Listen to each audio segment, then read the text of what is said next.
വിശുദ്ധ മത്തായിയുടെ സുവിശേഷം 18-ാം അധ്യായം 21 മുതൽ 35 വരെയുള്ള തിരുവചനങ്ങൾ. നിർദ്ധയനായ ഭൃത്യൻ്റെ ഉപമ. അപ്പോൾ പത്രോസ് മുന്നോട്ട് വന്ന് അവനോട് ചോദിച്ചു, കർത്താവേ, എന്നോട് തെറ്റ് ചെയ്യുന്ന എൻ്റെ സഹോദരനോട് ഞാൻ എത്ര പ്രാവശ്യം ക്ഷമിക്കണം? 7 പ്രാവശ്യമോ?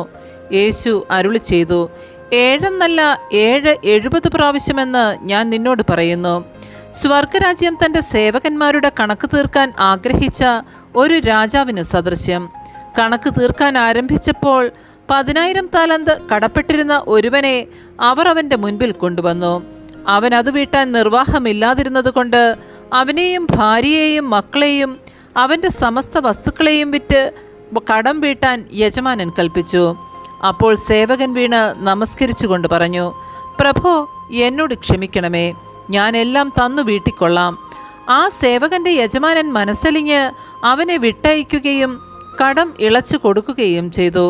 അവൻ പുറത്തിറങ്ങിയപ്പോൾ തനിക്ക് 100 ദനാറ നൽകാനുണ്ടായിരുന്ന തൻ്റെ സഹസേവകരിലൊരുവനെ കണ്ടുമുട്ടി. അവൻ്റെ കഴുത്ത് പിടിച്ച് ഞെരിച്ചുകൊണ്ട് അവൻ പറഞ്ഞു, എനിക്ക് തരാനുള്ളത് തന്നു തീർക്കുക. അപ്പോൾ ആ സഹസേവകൻ അവനോട് വീണപേക്ഷിച്ചു, എന്നോട് ക്ഷമിക്കണമേ, ഞാൻ തന്നു വീട്ടിക്കൊള്ളാം. എന്നാൽ അവൻ സമ്മതിച്ചില്ല. കടം വീട്ടുന്നതുവരെ സഹസേവകനെ അവൻ കാരാഗ്രഹത്തിലിട്ടു. സംഭവിച്ചതറിഞ്ഞ് മറ്റു സേവകന്മാർ വളരെ സങ്കടപ്പെട്ടു. അവർ ചെന്ന് നടന്നതെല്ലാം യജമാനനെ അറിയിച്ചു. യജമാനൻ അവനെ വിളിച്ചു പറഞ്ഞു, ദുഷ്ടനായ സേവക, നീ എന്നോട് കേണപേക്ഷിച്ചതുകൊണ്ട് നിന്റെ കടമെല്ലാം ഞാൻ ഇളച്ചു തന്നു.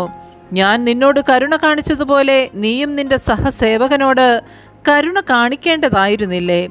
യജമാനൻ കോപിച്ച് കടം മുഴുവൻ വീട്ടുന്നതുവരെ അവനെ കാരാഗ്രഹ അധികൃതർക്ക് ഏൽപ്പിച്ചു കൊടുത്തു.